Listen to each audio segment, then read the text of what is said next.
Welcome back to Study Time with Nikunj. Today we are going to start with the fourth chapter of our class 10th English first flight book, that is From the Diary of Anne Frank. अब ये जो नाम है Anne Frank, इससे आप सभी familiar तो हो गई। आप सभी ने कभी ना कभी ये नाम एन फ्रैंक और उनकी डायरी ज़रूर सुना होगा ये नाम, ठीक है। तो ये जो चैप्टर है ये उन्हीं की डायरी से लिया हुआ एक एक्सट्रैक्ट है। उनकी ही डायरी से कुछ पार्ट लेके आपका ये चैप्टर बना दिया गया है। और देखो नाम भी इसका यही है, from the diary of Anne Frank. Anne Frank की डायरी से लेके कुछ पार्ट ये चैप्टर आपका बना दिया गया है। तो चलो स्टार्ट करते हैं। तो उससे पहले हम ये चैप्टर स्टार्ट करें, हमें थोड़ी सी हिस्ट्री पता होनी चाहिए। एन फ्रैंक के बारे में आप सबने सुन रखा है, पर फिर भी एक बेटर अंडरस्टैंडिंग के लिए इस चैप्टर के थोड़ी सी हिस्ट्री, थोड़ा सा बैकग्राउंड आपको पता होना चाहिए कि ये स्टोरी कौन है, कहाँ से आ रही है और एन फ्रैंक है कौन और क्या है इनकी पूरी स्टोरी। तो देखो, एन एलिस मैरी, जिसे हम शॉर्ट में कहते हैं एनी फ्रैंक, इनका डेट ऑफ बर्थ था 12 ऑफ जून 1929। 12 ऑफ जून 1929 में ये पैदा हुई थी और ये एक जर्मन बॉर्न जूइश गर्ल थी। जर्मनी में पैदा हुई थी और ये एक जूइश गर्ल थी। जूइश मतलब जैसे हिंदूज, मुस्लिम्स, क्रिश्चियंस होते हैं वैसे ज्यूज़ होते हैं, एक रिलीजन होता है ज्यूज़, ठीक है। तो ये एक जर्मन बॉर्न जूइश गर्ल थी। अब आप सबको पता है, क्लास 9th में सोशल साइंस में आप सब पढ़ के आए हो कि जब जर्मनी के अंदर नाजीज आते हैं, हिटलर पावर में आता है, तो वो क्या करता है, वो ज्यूज़ को मरवाना शुरू कर देता है, कॉन्सेंट्रेशन कैंप बना देता है, बहुत सारे तरह से ज्यूज़ को मारना शुरू करता है, उनका जेनोसाइड, मास किलिंग उनकी शुरू कर देता है। तो जर्मनी में ये सब चीज़ शुरू हो जाती है। और ये भी एक कौन थी, एन फ्रैंक भी कौन थी, एक जूइश गर्ल थी। तो क्या हुआ, इनके ऊपर भी खतरा था, इनकी फैमिली के ऊपर भी खतरा था। तो ये लोग वहाँ से भाग जाते हैं, जर्मनी से ये लोग भाग जाते हैं। और भाग के जाते कहाँ हैं, नीदरलैंड्स में, ठीक है। और नीदरलैंड्स में भी एक शहर है पर्टिकुलरली जिसका नाम है एम्स्टरडैम, ठीक है। एम्स्टरडैम में ये लोग भाग के चले जाते हैं। फिर बाद में क्या होता है, वर्ल्ड वॉर सेकेंड चल रही थी, जर्मनी जो थी नीदरलैंड्स पर भी कब्जा कर लेती है। और फिर इनको एम्स्टरडैम के अंदर ही इनके फादर की ऑफिस की बिल्डिंग थी, वहाँ पे ये लोग छुप के रहते हैं लगभग 2 सालों के लिए। वहाँ पे ये अपनी पूरी फैमिली के साथ छुप के रहती हैं। इनकी फैमिली में इनके फादर थे, मदर थी, इनकी एक बड़ी बहन मार्गरेट फ्रैंक थी और ये थी, और एक ग्रैंड मदर भी थी, बट ग्रैंड मदर की डेथ बहुत पहले ही हो चुकी थी, ठीक है। तो 4 लोग इनकी फैमिली में बचे हुए थे, ये, इनकी बड़ी बहन, मदर और फादर, ठीक है। फिर लेकिन बाद में क्या होता है, ये एनी हाउ ये लोग पकड़े जाते हैं, किसी तरीके से ये लोग पकड़े जाते हैं। और फिर इनको और इनकी जो बड़ी बहन थी मार्गरेट फ्रैंक, इनको कॉन्सेंट्रेशन कैंप में भेज दिया जाता है। कॉन्सेंट्रेशन कैंप में इनको टाइफस हो जाता है, बीमारी है, ठीक है। इनको और इनकी बड़ी बहन को और दोनों की वहाँ पे डेथ हो जाती है। फिर बाद में क्या होता है, जब जर्मनी वर्ल्ड वॉर सेकेंड हार जाता है, हिटलर का शासन खत्म हो जाता है, तो इनकी फैमिली से बस इनके फादर ऑटो फ्रैंक जो थे वही बचे रह गए थे, ठीक है, बस वही बचे थे। फिर उनको लगा कि, उनको पता था कि उनकी जो बेटी एन है वो डायरी लिखती है, वो डायरी राइटिंग करती है। तो उनको लगा कि ये उस टाइम का एक बहुत यूनिक रिकॉर्ड हो सकता है जिससे पूरे वर्ल्ड को बताया जा सके कि कैसे कैसे हम पे अत्याचार हुए, क्योंकि डायरी में लोग क्या दिन भर की सारी घटनाएं लिखते हैं, तो इन्होंने भी लिखी होंगी। तो इनके फादर को लगा कि एक बहुत ही यूनिक रिकॉर्ड हो सकता है उस टाइम के लिए, जिससे पूरे वर्ल्ड को पता चले कि हम जूस पे क्या क्या अत्याचार हुए। तो इनके फादर उस डायरी को खोजते हैं और उसको पब्लिश करा देते हैं। किस नाम से पब्लिश कराते हैं, the diary of a young girl, इस नाम से इनकी डायरी को पब्लिश करा देते हैं, ठीक है। और ये दुनिया की सबसे फेमस नॉवल होती है, सबसे फेमस, सबसे ज़्यादा पढ़ी जाने वाली डायरी इनकी हो जाती है, ठीक है। और तो और जानते हो, इनका ये जो फोटो आप देख पा रहे हो, ये इनकी फेवरेट फोटो थी। एन फ्रैंक हमेशा कहती हैं कि हमेशा वो अपनी इस फोटो को देखते रहना चाहती थी। तो ये हो गया। और जो इनकी डायरी थी ना, ये इनको इनके 13th बर्थडे पे एज अ गिफ्ट मिली थी और तब से उन्होंने डायरी लिखना शुरू किया था। ओरिजिनली जो इन्होंने डायरी लिखी थी वो डच लैंग्वेज में लिखी थी। कौन सी लैंग्वेज में, डच लैंग्वेज में इन्होंने डायरी लिखी थी। बट बाद में इस डायरी को अलग अलग लैंग्वेजेस में, मल्टीपल लैंग्वेजेस में इसको पब्लिश कराया गया। देखो ओरिजिनली क्या थी, ओरिजिनली डच लैंग्वेज में लिखी गई थी, बट बाद में इसको मल्टीपल लैंग्वेजेस में पब्लिश कराया गया। और आज पूरी दुनिया इनकी डायरी को पढ़ रही है और जान रही कि उस समय पे कितना कितना अत्याचार हुआ था ज्यूज के ऊपर अंडर द नाजी रूल, ठीक है। तो ये तो पूरी हिस्ट्री हो गई कि कहाँ से इनकी ये स्टोरी आ रही है और कहाँ से एन फ्रैंक आ रही है, ठीक है। अब ये जो चैप्टर है उनकी ही डायरी से लेके कुछ पार्ट उठा के हमारा ये चैप्टर बना दिया गया है। चलो अब लाइन बाय लाइन चैप्टर को हम स्टार्ट करते हैं। तो चलो स्टार्ट करते हैं। Writing in a diary is really a strange experience for someone like me, not only because I have never written before, but also it seems to me that later on neither nor anyone else will be interested in the musings of a 13-year-old schoolgirl.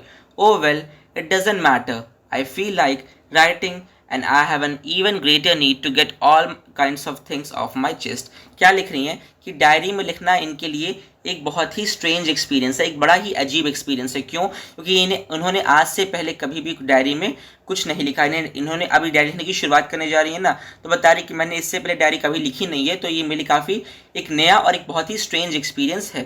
और ये सोच रही हैं कि कौन ही पढ़ना चाहेगा एक 13 ईयर ओल्ड लड़की जो अभी स्कूल जाती है, उसकी डायरी में क्या ही किसी को इंटरेस्ट आएगा, कौन ही इस डायरी में इंटरेस्ट लेके पढ़ना चाहेगा। अब देखो कितनी आयरनिकल बात हो गई। इनकी जो डायरी है ये सबसे ज़्यादा पढ़ी जाने वाली डायरी पूरे वर्ल्ड में, लेकिन जब ये डायरी लिख रही थी तो इस माइंडसेट के साथ लिख रही थी कि कौन ही पढ़ना चाहेगा, एक 13 ईयर ओल्ड लड़की की डायरी को पढ़ना कौन ही चाहेगा। ठीक है, और क्या कह रही हैं कि ये डायरी लिखना इसलिए भी चाहती हैं क्योंकि इनके दिमाग में बहुत सारी बातें हैं, इनके दिमाग में बहुत सारी चीज़ें चलती हैं, और ये सारी चीज़ों को अपने दिमाग से कहीं ना कहीं तो इनको बताना, किसी चीज़ को अपनी जो इनकी फीलिंग्स है कहीं ना कहीं तो उसको बाहर निकालना ही है। तो डायरी लिखना इनके लिए बहुत एक बेस्ट ऑप्शन है अब सब तरह की चीज़ों को अपने दिल से, अपने दिमाग से बाहर निकालने के लिए। ठीक है, अब आगे देखो। Paper has more patience than people. I thought of saying on one of those days when I was feeling a little depressed and was sitting at home with chin in my hands, bored and listless, wondering whether to stay in or go out. अब देखो क्या लिख रही हैं, paper has more patience than people. 5 mark का question हमेशा आपका board exam में बनता है कि एनी फ्रैंक ने ये चीज़ क्यों लिखी। क्या लिख रही है एनी फ्रैंक कि पेपर के पास बहुत ज़्यादा पेशेंस होता है as compared to the people. क्यों?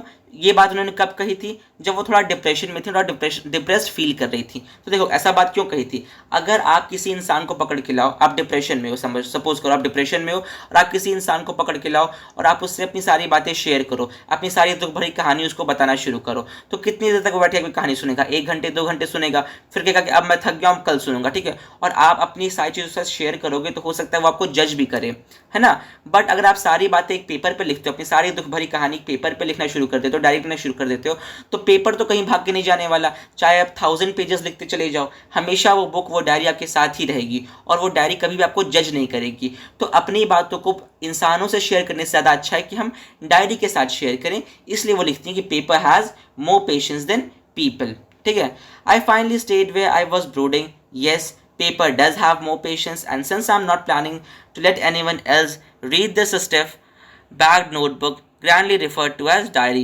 unless I should ever find a real friend, it probably won't make a bit of difference. अब क्या कह रही है कि मैं ये जो डायरी ना वो किसी और को भी कभी पढ़ने नहीं दूंगी, जब तक मुझे एक सच्चा अच्छा दोस्त नहीं मिल जाता तब तक किसी और को मैं ये डायरी पढ़ने नहीं दूंगी। अब आगे देखो। Now I am back to the point that prompted me to keep a diary in the first place, I don't have friend. क्या लिख रही हैं कि उन्होंने डायरी लिखना शुरुआत क्यों किया? क्योंकि उनके पास दोस्त नहीं है। आई डोंट हैव फ्रेंड, उनके पास कोई भी सच्चे अच्छे दोस्त नहीं है जिनके साथ वो अपनी बातें को शेयर कर सके। अब देखो, let me put it more clearly, since no one will believe that a 13-year-old girl is completely alone in this world, and I'm not. I'm having loving parents and a 16-year-old sister, and there are about 30 people whom I can call friends. I have a family, loving aunts, and good home. No, on the surface I seem to have everything except one true friend. अब देखो क्या कह रही हैं कि कोई भी इस बात पे विश्वास नहीं करेगा कि एक 13 साल की छोटी सी लड़की इस दुनिया में पूरी तरीके से अकेली है, और वो कह रही कि मैं अकेली नहीं हूँ, मेरे पास मेरे फ्रेंड, मेरे बहुत अच्छे पेरेंट्स हैं, मेरे पास मेरी बड़ी बहन है, और मैं ऐसे कम से कम मेरे 30 फ्रेंड्स हैं। मैं 30 लोगों को ऐसे जानती हूँ जिनको मैं फ्रेंड्स कह सकती हूँ। मेरी आंट्स हैं, मेरे पास लविंग आंट्स हैं, ठीक है, और मेरे पास एक अच्छा घर भी है। तो वो कह रही है कि इस दुनिया में जो एक इंसान को अच्छी ज़िंदगी जीने के लिए जो भी चीज़ चाहिए होती है, इनके पास वो सब कुछ है, बट उनके पास एक अच्छा सच्चा बेस्ट फ्रेंड नहीं है जिसके साथ वो सारी बातों को शेयर कर सके। आप पेरेंट्स हैं, सिस्टर हैं, और भी बहुत सारे फ्रेंड्स हैं, आंट्स हैं, बट उनके साथ अपनी जो मन की बातें होती हैं वो शेयर नहीं कर सकते ना। जो एक बेस्ट फ्रेंड को जो उनको चाहिए जिसके साथ अपनी सारी बातें वो शेयर कर सके, और वो बेस्ट फ्रेंड इनके पास अभी तक नहीं आया है।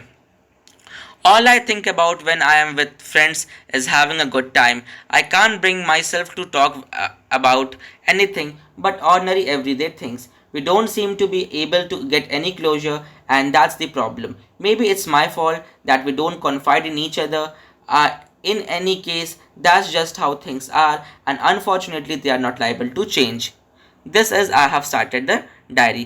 अब क्या कह रही हैं कि इनके पास फ्रेंड्स तो हैं, लेकिन जब भी उनसे बात करती हैं तो कभी भी किसी भी फ्रेंड्स पे इतना ट्रस्ट नहीं कर पाती कि अपनी सारी बातें उसके साथ शेयर कर सके। सो कह रही हैं हो सकता है ये मेरी गलती हो, बट मैं फिर भी, इनके ये भी तो डर होता है ना कि हम किसी के साथ अपनी पर्सनल बातें शेयर करते तो सामने वाला हमें जज करेगा। तो ये डर कहीं ना कहीं एन फ्रैंक को भी था कि मैं अपनी पर्सनल बातें किसी के साथ शेयर करूंगी तो मेरे फ्रेंड्स मुझे जज करेंगे।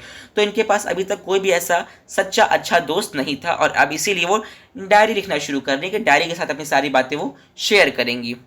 अब आगे देखो, To enhance the image of this long awaited friend in my imagination, I don't want to jot down the facts in this diary the way most people would do.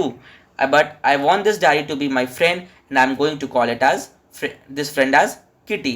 अब कह रही है देखो, इनको पास अब इस डायरी को अपना फ्रेंड बना लिया है और अब डायरी लिखना शुरू कर रही हैं। बट क्या कह रही हैं कि जैसे लोग अपना काम करते डायरी लिखते हैं तो क्या करते हैं लोग अपने दिन भर की सारी बातें सुबह से लेकर शाम तक क्या क्या एक एक चीज़ डायरी में बस किसी तरह से छाप देते हैं, ठीक है। लेकिन वो इस तरीके से डायरी नहीं लिखेंगी, वो डायरी लिखेंगी एक डिफरेंट वे में। क्या करेंगी, जैसे हम अपने फ्रेंड्स के साथ बातों को शेयर करते हैं ना, उसी तरीके से इस डायरी के साथ भी अपनी बातों को शेयर करेंगी। बस ये नहीं कि बस सुबह शाम तक जो जो चीज़ हुआ उसको मशीन की तरह लिख दिया, नहीं, जैसे फ्रेंड्स के साथ हम बातें करते हैं ना उसी तरीके से फ्रेंड्स के साथ वही डायरी को अपना फ्रेंड समझ के उस तरीके से अपनी बातों को शेयर करेंगी। और आज से अपनी डायरी का नाम क्या रखा है, किटी। नाम याद रखना, उन्होंने अपनी डायरी का नाम रखा है किटी, क्योंकि आज उसको अपना फ्रेंड बना चुकी हैं और अपनी सारी बातें अब शेयर करेंगी उस डायरी के साथ, अपनी फ्रेंड किटी के साथ।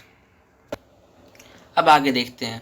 Since no one would understand a word of my stories to Kitty if I were to plunge right it, I would better provide a brief sketch of my life much as I dislike doing so. अब कह रही हैं कि अगर मैं अपने diary लिखने तो जा रही हूँ, जो उनकी फ्रेंड है किटी, मतलब डायरी को उन्होंने नाम दे दिया किटी, ठीक है। तो अब डायरी में अपनी सारी बातें लिखने जा रही हैं, लेकिन वो क्या कह रही हैं कि मैं कोई भी जब इस डायरी को फ्यूचर में पढ़ेगा तो वो कुछ भी समझ नहीं पाएगा, इसलिए अब वो डायरी लिखने से पहले अपनी लाइफ का एक ब्रीफ स्केच दे रही हैं। जैसे हम भी कोई ऑटोबायोग्राफी पढ़ने जाते हैं या कुछ भी नॉवल पढ़ने जाते हैं, कुछ भी पढ़ने जाते हैं, तो उससे पहले राइटर का भी कुछ एक ब्रीफ उनकी लाइफ की भी थोड़ी बातें, जिसको कहते हैं जीवन परिचय, उनकी लाइफ के बारे में थोड़ी बहुत बातें फ्रंट पेज पे लिखी रहती हैं ना।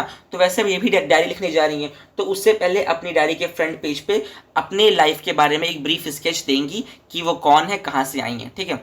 अब देखो, ये ऐसा पहले उन्होंने कहा था कि कभी भी डायरी किसी को पढ़ने देंगी नहीं, लेकिन अब कह रही हैं कि जब भी कोई डायरी को पढ़ेगा तो उसके लिए ब्रीफ स्केच तैयार कर रही हैं। मतलब कहीं ना कहीं उनके अंदर ये होप है कि कभी ना कभी फ्यूचर में इनको एक अच्छा दोस्त मिलेगा और उसको ये डायरी पढ़ने देंगी। वरना याद करो पहले क्या कहा था, मैं किसी को भी डायरी पढ़ने नहीं दूंगी जब तक मुझे एक ट्रू फ्रेंड नहीं मिल जाता। और अब देखो ब्रीफ स्केच लिख रही है अपनी लाइफ का, क्यों, जब कोई पढ़े तो उनको समझ में आए डायरी के बारे में। तो मतलब उनके अंदर कहीं ना कहीं ये होप है कि मुझे फ्यूचर में एक अच्छा फ्रेंड मिलेगा और मैं उसे अपनी डायरी पढ़ने दूंगी।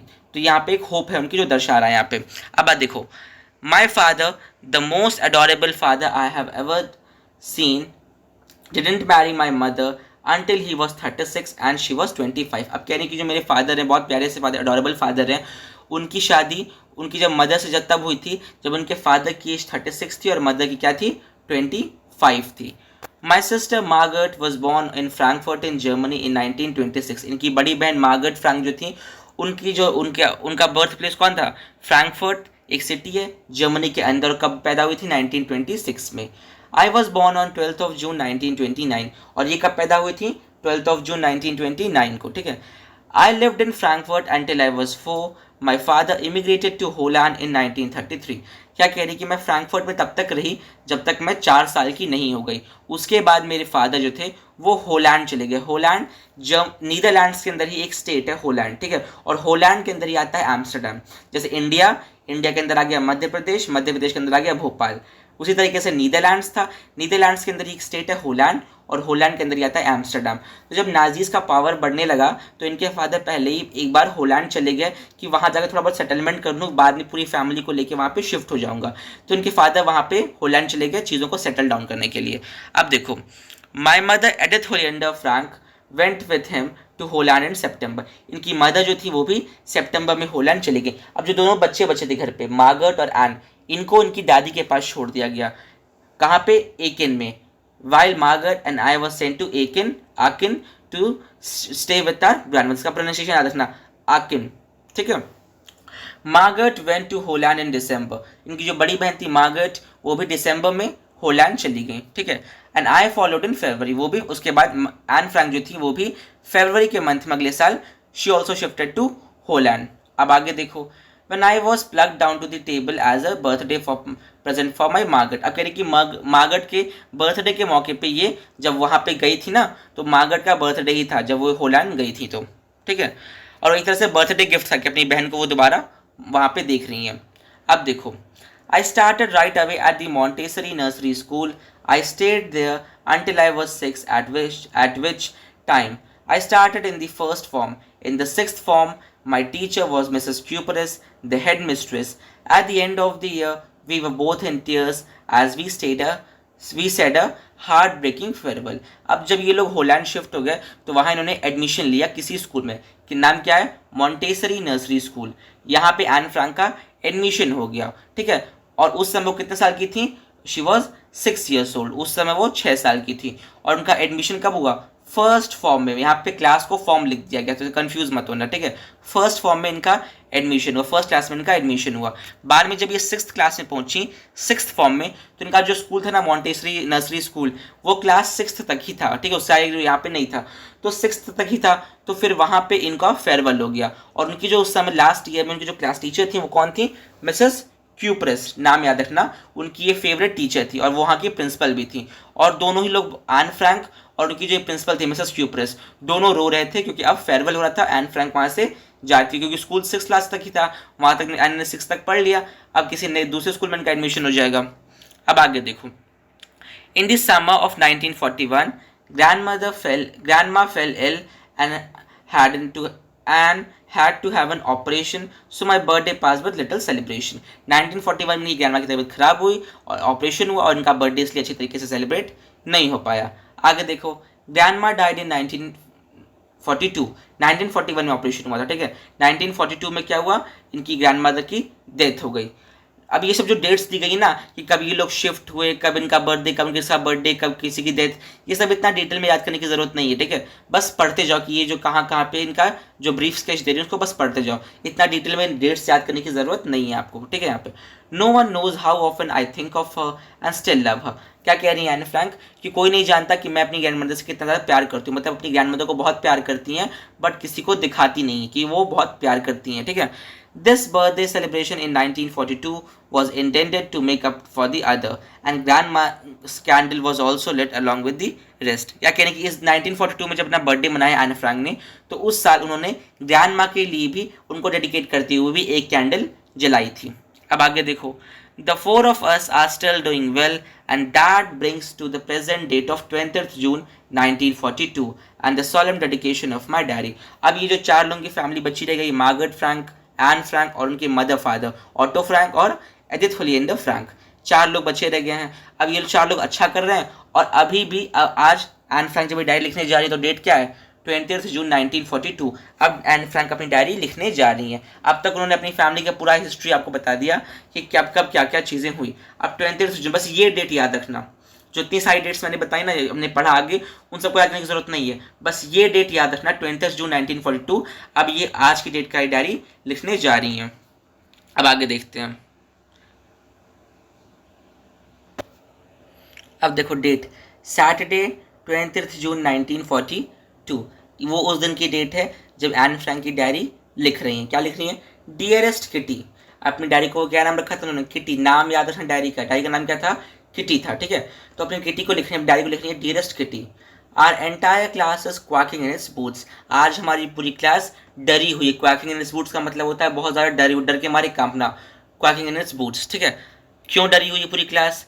The reason, of course, is the forthcoming meeting in which the teachers decide who will move to the next form and who will be kept back. Half of the class is making bets. Gian and I laugh ourselves silly at the 2 boys behind us, Cian and Jacques, who have staked their entire holiday savings on their bet. From morning to night, it's you are going to pass, no I'm not, yes you are, I'm not. अब क्या कह रही हैं कि पूरी class डरी हुई है। क्यों डरी हुई है? क्योंकि आज उनका रिजल्ट आने वाला है। अब टीचर्स बताएंगे कि कौन से बच्चे पास होकर नेक्स्ट फॉर्म में यानी नेक्स्ट क्लास में जाएंगे और कौन से बच्चे फेल होकर दोबारा उसी क्लास में पढ़ने वाले हैं। अब इनकी जो फ्रेंड है जीएन, है ना, और ये दोनों हंस रही हैं। क्यों? क्योंकि इनके पीछे बैठे हुए दो लड़के, कौन कौन है? सीएन एंड जैक्वेस। इनकी फ्रेंड का नाम है जीएन, ठीक है, और इनकी फ्रेंड और इन लोग की सीट के पीछे बैठे हुए दो लड़के सीएन और जैक्वेस, और वो दोनों सुबह से रात तक बस दिन भर शर्तें लगा रहे हैं कि तुम पास होगे, नहीं मैं पास नहीं होगा, तुम फेल हो जाओगे, बस दिन भर शर्तबाजी लगा रहे हैं कि तुम पास होगे तुम फेल होगे, ठीक है, बस ये शर्त हो रही, दोनों लगा रहे हैं। और इन दोनों की कंडीशन देख के एन और उनकी जो फ्रेंड है जीएन, दोनों लोग हंस रहे हैं, ठीक है। Even G's pleading glances and my angry outburst can't calm them down. अब कह रही हैं कि कभी कभी जो जीएन है ना, इनके फ्रेंड, वो उन दोनों लोगों को रिक्वेस्ट भी करती है, तुम लोग शांत हो जाओ, कितना तुम लोग बकबक कर रहे हो, कितना तुम लोग ये शर्त लगा रहे हो, थोड़ी देर के लिए शांत हो जाओ। और एन कभी कभी गुस्सा भी हो जा रही है कि तुम लोग शांत क्यों नहीं होते हो, बट दोनों कभी भी शांत नहीं हो रहे, दोनों बस ये शर्त लगा जा कि तुम पास होगे तुम फेल होगे, बस दोनों अपना टाइम पास कर रहे हैं, दोनों डरे हुए हैं, ठीक है। If you ask me, there are so many dummies that a quarter of the class should be kept back. But teachers are the most unpredictable creatures on the earth. कह रही है एन फ्रैंक, अगर तुम मुझसे पूछो तो पूरे class में ऐसे बहुत सारे बेवकूफ़ बच्चे हैं कि अगर सही से रिजल्ट बनाया जाए ना तो पूरी आधी से ज़्यादा क्वार्टर ऑफ द क्लास को दोबारा फेल करके इसी क्लास में रखना चाहिए, ठीक है। लेकिन क्या कह रही हैं कि teachers are the most unpredictable creatures on the earth. यहाँ से भी क्वेश्चन बनता है कि टीचर्स को क्या कह रही हैं कि सबसे ज़्यादा अनप्रिडिक्टेबल क्रिएचर्स हैं पूरी पृथ्वी पे, मतलब हम प्रिडिक्ट नहीं कर सकते कि टीचर्स क्या करेंगे, कभी क्या कर लेते कभी क्या कर लेते हैं, टीचर्स को हम कभी भी प्रिडिक्ट नहीं कर सकते। तो कह रही हैं कि टीचर्स जो है पूरी दुनिया में सबसे ज़्यादा अनप्रिडिक्टेबल क्रिएचर्स हैं इस पूरी पृथ्वी पे। अब देखो, I am not so worried about my girl friends and my self will make it. The only subject I'm not sure about is maths. Anyway, we can do is to wait. क्या कह रही हैं कि मुझे अपने ऊपर और अपनी जितनी भी फ्रेंड्स हैं, मेरी गर्लफ्रेंड्स मतलब फ्रेंड्स ही, ठीक है, मेरी जितनी भी फ्रेंड्स हैं और मैं, हम सब श्योर है कि हम सब पास हो जाएंगे। बस एन फ्रैंक को डर लग रहा है मैथमेटिक्स में, ठीक है, मैथ्स में बच्चे को डर लगता है तो इनको भी डर लग रहा है एन फ्रैंक को भी कि कहीं मैथ्स में मैं फेल ना हो जाऊँ, इनको भी एक बस मैथ्स में ही डर है। बट फिर भी क्या कर सकते, कह रही है कि हम लोग को बस वेट करना है बैठ के कि अब कब रिजल्ट हम लोग का निकलेगा। Until then, we keep telling each other not to lose heart. तब तक ये सारे लोग एक दूसरे को बस मोटिवेट कर रहे थे कि अभी परेशान मत हो, कुछ ना कुछ तो सबका साथ अच्छा ही होगा, सब लोग पास हो जाओगे, एक दूसरे को मोटिवेट कर रहे थे। अब आगे देखो, I get along pretty well with all my teachers. There are 9 of them, 7 men and 2 women. कह रही हैं कि मेरे जितने भी टीचर्स हैं ना सबके साथ अच्छी बनती है, मेरे सारे टीचर्स के साथ ही इनकी अच्छी बोलचाल है ना। इनके स्कूल में 7 मेन टीचर्स हैं और 2 वेमेन टीचर्स हैं। आगे देखो, mister Keesing, the old foggy who teachers maths was annoyed with me for ages because I talked so much. कह रही हैं कि लेकिन जो बस मैथ्स के टीचर है ना, मिस्टर कीजिंग, नाम याद रखना इनका भी, मिस्टर कीजिंग, ये ओल्ड फैशन, फॉगी मतलब होता है ओल्ड फैशन, ये थोड़े से बूढ़े से ओल्ड फैशन टाइप के टीचर हैं, वो मैथ्स पढ़ाते हैं और हमेशा वो एन पे गुस्सा रहते थे, इसलिए आज एन डरी भी हुई कि मैं फेल ना हो जाऊँ मैथ्स में। क्यों? इनके टीचर हमेशा इनसे गुस्सा रहते थे मैथ्स वाले। क्यों? क्योंकि हमेशा एन उनकी क्लास में बहुत ज़्यादा बात करती थी, तो ये इनसे हमेशा से गुस्सा रहते थे। कौन? Mister Keesing, maths teacher. अब आगे देखो, after several warnings he assigned me extra homework, an essay on the subject, a chatterbox. A chatterbox. What can you write about it? I would worry about that later, I decided. I jotted the title in my notebook, tucked in my bag, and tried to keep quiet. अब बता रही हैं अपने teacher के बारे में, mister Keesing के बारे में। क्या कि जब एक बार उनकी क्लास में एन बहुत ज़्यादा बातें कर रही थी ना और मना करने के बाद भी शांत नहीं हो रही थी, बस बातें किए जा रही थी, तो मिस्टर कीजिंग जो मैथ्स के टीचर है ना, उन्होंने एन को पनिशमेंट दे दी। पनिशमेंट में क्या कहा कि एन को एक एस्से लिखना है, लेटर नहीं, एक एस्से लिखना है, ठीक है, एक एस्से लिखना है और एस्से का टॉपिक क्या है? Chatter box. चैटर बॉक्स का मतलब होता है वो इंसान जो बहुत ज़्यादा बात करता है, बकबक करता है और वो भी यूजलेस बातें करता है, उसको हम बोलते हैं चैटर बॉक्स, ठीक है। ऐसा इंसान जो बहुत ज़्यादा बकवास बातें करता है उसको हम बोलते हैं चैटर बॉक्स। अब एन भी जो थी क्लास में बस बहुत ज़्यादा बातें करती थी, एक तरह से चैटर बॉक्स ही थी वो भी। तो मिस्टर कीजिंग कहते हैं कि तुमको चैटर बॉक्स के ऊपर ही एक एस्से लिख के लाना है। अब एन सोचती कि इसके बारे में कोई क्या ही लिखेगा, what can you right about it, क्या ही लिखेगा कोई चैटर बॉक्स के बारे में। बट फिर भी उन्होंने वो टॉपिक अपने पेज पे लिखा, बैग में डाला और शांति से क्लास में बैठ गई थी। अब बता रही अब तो स्टोरी थोड़ी हमारी जो स्टोरी है वो पास्ट में चली गई, वो मिस्टर कीजिंग के बारे में बता रही है हम लोग को, ठीक है। अब आगे देखो, that evening after I had finished the rest of my homework, the note about the essay caught my। आप बता रही कि जब उन्होंने कि मिस्टर कीजिंग जब उनको ये होमवर्क दिया था तो जब वो शाम को वो अपने घर गई, सारा होमवर्क फिनिश कर लिया, तब उनकी नज़र पड़ी उस एस्से वाले टॉपिक पे, ठीक है। I begin thinking about this subject while chewing the tip of my fountain pen. क्या कह रही कि अपने फाउंटेन पेन की जो टिप थी उसको चबाते हुए वो सोच रही थी कि अब मैं इस चैटर बॉक्स टॉपिक के ऊपर कौन सा एस्से लिखूँ। अब स्टोरी जो है हमारी रिवाइंड हो गई है, पीछे चली गई है, पास्ट के बारे में बता रही एनी फ्रैंक कि जब उनको वो पनिशमेंट मिली थी उनके टीचर से तो उन्होंने क्या किया था, ठीक है। तो कंफ्यूज मत होना। अब देखो, anyone could ramble on and leave big spaces between the words, but the trick was to come up with the convincing arguments to prove that necessity of talking. अब कह रही हैं कि ऐसा बकवास का टॉपिक मिला है चैटर बॉक्स, अब उसके ऊपर कोई ऐसे क्या ही लिखेगा। तो उन्होंने सोचा कोई भी अगर किसी दूसरे इंसान को ये टॉपिक दिया जाए तो वो किसी भी तरीके से रैम्बल ऑन, मतलब कैसे भी बड़े बड़े और वर्ड्स के बीच में बड़े बड़े स्पेसेस हो, जैसे आप एग्जाम में करते हो ना कि आंसर को लंबा दिखाने के लिए कुछ भी लिख देते हो और वर्ड्स के बीच में बड़े बड़े स्पेसेस छोड़ देते हो। सो एनी भी कह रही है कि कोई भी ऐसा ही काम करेगा इस तरह के टॉपिक पे एस्से लिखने के लिए। लेकिन एन क्या कहती हैं कि मुझे एक ऐसा एस्से लिखना है जिससे ये प्रूव हो जाए कि क्लास में बात करना अच्छी चीज़ है, नेसेसिटी है, कोई बुरी आदत नहीं है। तो एक कुछ कन्विंसिंग आर्ग्यूमेंट्स उनको लाने हैं जिससे जो उनके टीचर है मिस्टर कीजिंग मान जाए कि एन फ्रैंक जो क्लास में बात करती है सो वो बुरा नहीं है। अब देखो आगे। I thought and suddenly I had an idea. I wrote the 3 pages mister Keesing had assigned me and was satisfied. I argued that talking is a student's trait and that I would do my best to keep it under my control, but that I would never be able to cure myself of the habit since my mother talked as much as I did, if not more, and there's not much you can do about inherited traits. उन्होंने क्या लिखा अपने एस्से में chatter box के ऊपर?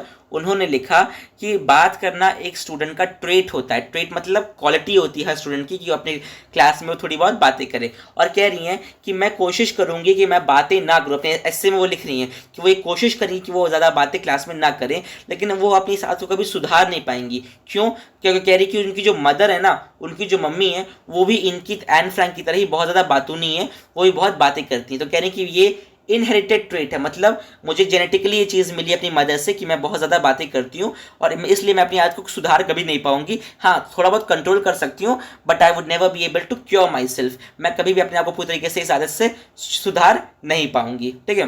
अब आगे देखो। Mister Keesing had a good laugh at my arguments. अब मिस्टर कीजिंग भी जब इन्होंने इस चीज़ को पढ़ा तो वो भी बहुत हंसे। But when I proceeded to talk my way through the next lesson, he assigned me a second essay. This time it was supposed to be an incorrigible chatterbox. लेकिन फिर भी जब अगली क्लास में एन ने फिर से बातें की तो इस बार मिस्टर कीजिंग ने दोबारा ऐसे लिखने का टॉपिक दे दिया और इस बार क्या लिखा? An incorrigible chatterbox. Incorrigible का मतलब होता है ऐसा चीज़ जो कभी सुधर नहीं सकता, मतलब ऐसा चैटर बॉक्स, मतलब ऐसा बातूनी इंसान जो कभी भी सुधर नहीं सकता। इनकॉरिजिबल मतलब जो कभी सुधर नहीं सकता, कभी ठीक नहीं हो सकता, ठीक है। तो इस बार उन्होंने टॉपिक दिया एक ऐसे चैटर बॉक्स के ऊपर इससे लिखो जो कभी भी सुधर नहीं सकता, जो कभी भी ठीक नहीं हो सकता। तो अब ये सेकंड टॉपिक है, एन को मिल गया, इसके ऊपर इससे लिखना है, ठीक है। I handed it and Mister Keesing had nothing to complain about for 2 whole lessons। अब इसके ऊपर भी एन ने जैसे कुछ ऐसे लिखा होगा, इसके बारे में यहाँ पे नहीं दिया है, बट उन्होंने एन ने इस सेकंड टॉपिक के ऊपर भी कुछ अच्छा सा ऐसे लिखा और दे दिया। और नेक्स्ट 2 lessons तक इनके जो टीचर थे ही वॉज सेटिस्फाइड, वो थोड़े खुश थे कि चलो इसने ऐसे लिखा है। अब देखो थर्ड लेसन में क्या हुआ। जब थर्ड क्लास शुरू हुई तब क्या हुआ? थर्ड क्लास मतलब थर्ड लेक्चर इनका शुरू हुआ। However during the third lesson he would finally had enough Anne Frank, as punishment for talking in class, write an essay entitled Quack Quack Quack, said Mistress Chatterbox। अब जब third lecture में भी mister Keesing के N बात करे जा रही थी तो इस बार उन्होंने उनको टॉपिक दिया है quack quack quack said Mistress Chatterbox। अब देखो कितना अजीब सा टॉपिक है। पहले तो दिया चैटर बॉक्स, फिर दिया इनकॉरिजिबल चैटर बॉक्स, अब दिया चैटर बॉक्स और उसके आगे लिख दिया क्वाक क्वाक क्वाक। 3 ऐसे वर्ड्स जिनका कोई सेंस बनता ही नहीं है, सेंसलेस, बिल्कुल भी एक ऐसे वर्ड्स जिनका कोई मीनिंग ही नहीं बनता। ऐसे 3 वर्ड्स लगा दिए चैटर बॉक्स के आगे और एक नया टॉपिक दे दिया एन को, इसके ऊपर जाओ ऐसे लिख के लाओ। अब देखो एन क्या करती हैं। The class roared and I had to laugh too, though I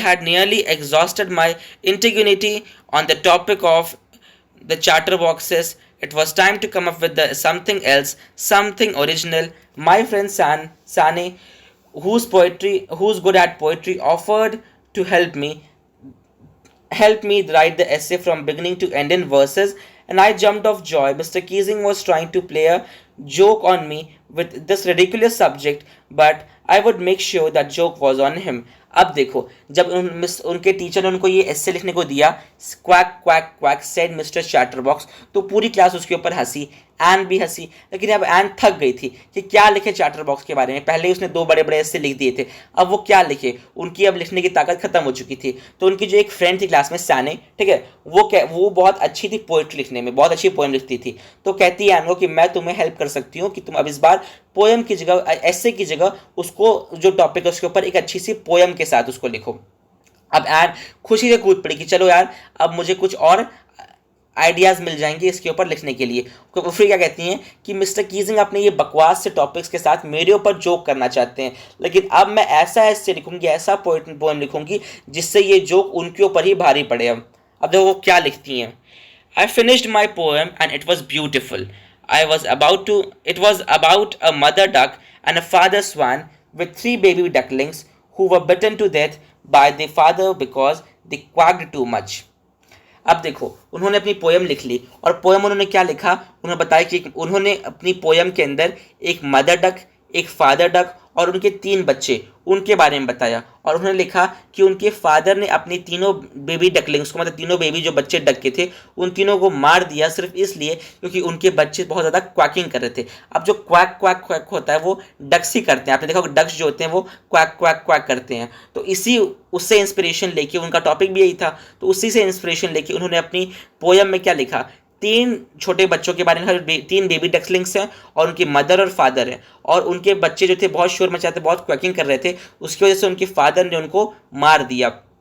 अब देखो इस तरीके से वो दिखा रही हैं किस तरीके से कि जो बच्चे होते हैं ना, उनका जो बेबी डकलिंग्स थे, उनका तो काम ही था क्वैकिंग करना, लेकिन उसकी वजह से उनके फादर ने उन्हें मार दिया। इसी तरीके से जो स्टूडेंट्स होते हैं उनका भी काम होता है क्लास में बातचीत करना, हंसी मजाक करना, और जब टीचर्स उनको रोकते हैं तो एक तरीके से उनकी क्वालिटीज़ को ख़त्म कर रहे होते हैं। अब ये इनडायरेक्टली ऐसा मैसेज अपनी पोएम की तरह से मिस्टर कीजिंग को दे रही थी, कौन, एनी फ्रैंक। अब देखो, luckily mister Keesing took the joke the right way. अब जब वो कह रही है कि चलो, लेकिन एक चीज़ अच्छी हुई कि जब मिस्टर कीजिंग ने, उनके जो मैथ्स टीचर, जब उन्होंने इस पोएम को पढ़ा तो उन्होंने ये जो जोक को था एक सही वे में लिया। ऐसा नहीं कि गुस्सा हो गया पढ़ के कि यार तुम मुझे उस फादर डक के साथ कंपेयर कर रही हो, गुस्सा नहीं हो गया, बट उन्होंने उस जोक को राइट वे में लिया।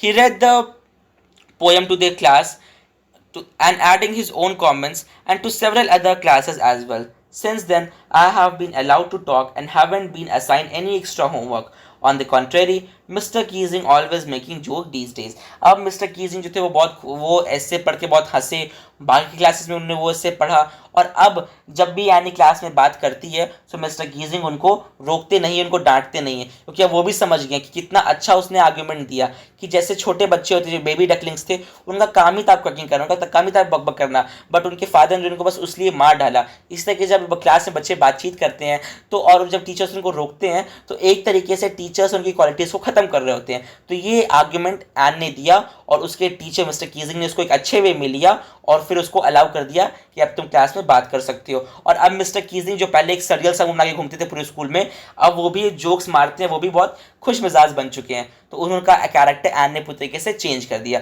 सो विद दिस हमारा चैप्टर यहाँ पे हो जाता है खत्म। अगर आपको कोई डाउट है तो comment section is all for you, आप अपने डाउट्स वहाँ पे पूछ सकते हो। और अगर आपको इस वीडियो से थोड़ी सी भी हेल्प हुई तो लाइक कीजिए, शेयर कीजिए, चैनल को सब्सक्राइब कीजिए। Thank you for watching.